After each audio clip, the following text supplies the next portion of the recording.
నమస్తే, welcome to I dream. నా పేరు ప్రసాద్. ఆంధ్రప్రదేశ్లో వైఎస్ఆర్ కాంగ్రెస్ పార్టీ సామాజిక సాధికార యాత్ర పేరుతో సుమారుగా దాదాపుగా రాష్ట్రమంతా చుట్టేసింది. ఎన్నికల నేపథ్యంలో ఈ సామాజిక సాధికార యాత్ర అనేది తీవ్రమైన ప్రభావాన్ని ముఖ్యంగా వెనుకబడిన వర్గాలు, ఎస్సీ ఎస్టీ సామాజిక వర్గాల్లో ఒక ఆలోచింపజేసే విధంగా సాగుతుంది. ఈలోపు తెలుగుదేశం పార్టీ జైహో బీసీ పేరుతో ఒక కార్యక్రమాన్ని ఇప్పుడు తీసుకొచ్చిన పరిస్థితి కనిపిస్తుంది. ఈ రెండింటి మధ్య వ్యత్యాసం ఏంటి? అసలు జైహో బీసీ నినాదాన్ని బీసీలు నమ్ముతారా లేదా? ఈ అంశానికి సంబంధించి ఎమ్మెల్సీ ఒడిపి కళ్యాణ్ గారు ఉన్నారు. Madam, welcome to I dream. Madam, Jai Ho BC నినాదాన్ని ఇప్పుడు తాజాగా తెలుగుదేశం పార్టీ తీసుకొచ్చింది. మీరు ఆల్రెడీ సామాజిక సాధికార యాత్ర పేరుతో రాష్ట్రమంతా తిరుగుతున్నారు. ఈ చంద్రబాబు బీసీ నినాదాన్ని జనం నమ్మే పరిస్థితి ఉందా? అస్సలు లేదండి. బీసీల కోసం మాట్లాడే అర్హత గాని, బీసీలకు ఓట్లు అడిగే అర్హత గాని చంద్రబాబు నాయుడు గారికి లేదు. ఈ రాష్ట్రంలో బీసీల ద్రోహి ఎవరైనా ఉన్నారంటే అది చంద్రబాబు నాయుడు గారే. ఎందుకంటే బీసీలు తోకలు కత్తిరిస్తానన్న బీసీ ద్రోహి చంద్రబాబు నాయుడు గారు. బీసీల అంతు తేలుస్తానని చెప్పిన బీసీ ద్రోహి చంద్రబాబు నాయుడు గారు. బీసీలు జడ్జిలుగా పనికిరారని ఏకంగా కేంద్రానికే లేఖలు రాసిన బీసీ ద్రోహి చంద్రబాబు నాయుడు గారు. అలాగే బీసీల రిజర్వేషన్స్ లో కోత విధించడం కోసం కేసులు వేయించిన బీసీ ద్రోహి చంద్రబాబు నాయుడు గారు.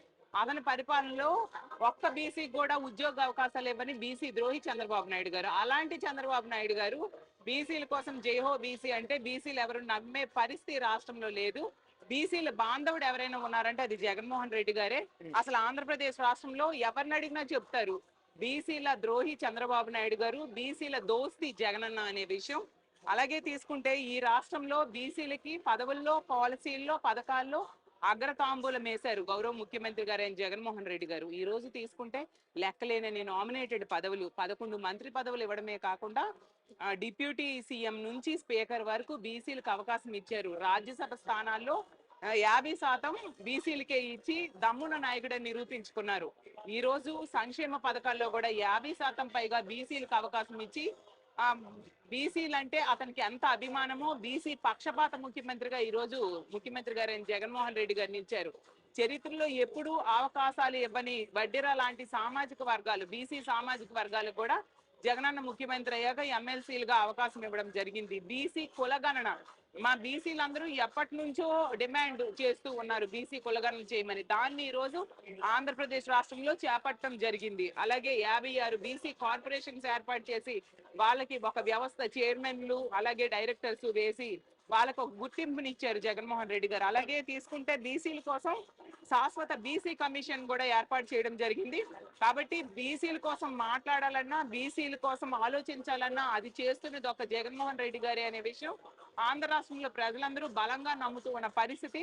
కాబట్టి బీసీలు ఎవరు ఇలాంటి చంద్రబాబు నాయుడు గారి లాంటి మోసగాడు బీసీ ద్రోహి మాటలు నమ్మే పరిస్థితి ఆంధ్రప్రదేశ్ రాష్ట్రంలో లేదని తెలియజేస్తూ ఉన్నారు. ఒకప్పుడు తెలుగుదేశం పార్టీకి బీసీలే వెన్నెముగ్గా ఉన్నారు. ఆ బీసీల వల్లే తెలుగుదేశం పార్టీ అధికారంలో రావడం జరిగింది. ఒక గత 10 ఏళ్ళు 15 ఏళ్ళు క్రితం జరిగిన మాట అది. ఇప్పుడు బీసీల ఆలోచన విధానం అంతా మారిందని చెప్పుకోవాలా? బీసీలు ఇప్పుడు వైసీపీతో గత గత ఎన్నికల్లో వచ్చారు. ఈ ఎన్నికల్లో కూడా కొనసాగుతారా? ఖచ్చితంగా ఖచ్చితంగా అండి. ఒకప్పుడు తెలుగుదేశం పార్టీకి బీసీలు వెనుముగ్గా ఉంటే చంద్రబాబు నాయుడు గారు వాళ్ళ వెన్ను విరిచేశాడు. కానీ జగన్ అన్న ఎన్నికల ముందు బీసీ డిక్లరేషన్ సభలో చెప్పాడు బీసీలు అంటే బ్యాక్వర్డ్ క్యాస్ట్లు కాదు, బ్యాక్ బోన్ క్యాస్ట్లు అని చెప్పడమే కాకుండా తను ముఖ్యమంత్రి అయ్యాక బీసీలకు ఒక బ్యాక్ బోన్ లో నించిన పరిస్థితి మన ఆంధ్రప్రదేశ్ రాష్ట్రంలో మనం చూసాం.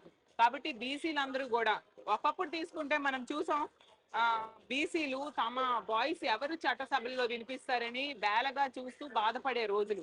కానీ జగనన్న ముఖ్యమంత్రి అయ్యాక రాజ్యాంగం ఇచ్చిన అవకాశాల కంటే ఎక్కువ అవకాశాలు మా బీసీలకి జగన్మోహన్ రెడ్డి గారు ఈ రాష్ట్రంలో ఇవ్వడం జరిగింది. కాబట్టి ఈ రోజు బీసీలందరూ కూడా ఒక్క పదవులే కాకుండా పథకాల్లో, పాలసీల్లో, ఉద్యోగ అవకాశాల్లో బీసీలకు అగ్రతాంబూలం ఇచ్చారని బలంగా నమ్ముతూ ఉన్నారు. రానున్న రోజులు 2024 అయితేనే ఇంకో 30 ఏళ్ళు జగనన్ననే ముఖ్యమంత్రి చేయడానికి బీసీలందరూ కూడా కంకణం కట్టుకున్నారు. ఎందుకంటే ఇలాంటి ముఖ్యమంత్రి ఉంటేనా బీసీలు బాగుపడతారనేసి రాష్ట్రంలో ఉన్న బీసీలందరూ కూడా బలంగా నమ్ముతూ ఉండే పరిస్థితి. Thank you.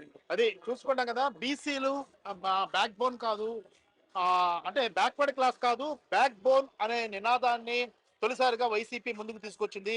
గత ఎన్నికల్లో గణనీయంగా బీసీలంతా కూడా వైసీపీకి పట్టం కట్టే విధంగా నిర్ణయాలు తీసుకున్నారు. ఈసారి కూడా 2024 ఎన్నికల్లో కూడా బీసీలంతా కూడా వైసీపీకే పట్టం కడతారన్న భావంతో వైసీపీ ఉంది. ఎందుకంటే ఆ ప్రభుత్వం చేసిన పథకాలే దీనికి కారణమని భావిస్తూ వస్తోంది. కాబట్టి ఒకవైపు బీసీ సంఘాల నేత బీసీ కృష్ణయ్య చెప్పినా, అలాగే సాధికార సామాజిక యాత్ర పేరుతో కార్యక్రమాలు చేపట్టినప్పుడు కూడా ఇదంతా కూడా బీసీ వర్గాలకు సంబంధించి, ఎస్సీ ఎస్టార్ వర్గాలకు సంబంధించి ఒక ఆలోచన విధానాన్ని పెంచడం, లేదంటే ఒక ఆలోచన కల్పించడమే ధ్యేయంగా ఈ కార్యక్రమాలు చేస్తూ రావడం అనేది కీలకంగానే చెప్పుకోవాలి, రాజకీయంగా కథలకు తెచ్చినట్లుగా చెప్పుకోవాలి. ఇది చాలా ప్రభావవంతమైన కార్యక్రమంగా గమనించిన తెలుగుదేశం పార్టీ ఇప్పుడు జయహో బీసీ అనే నినాదాన్ని కూడా తీసుకొస్తుంది. మరి బీసీలు ఎటువైపు వెళ్తారు?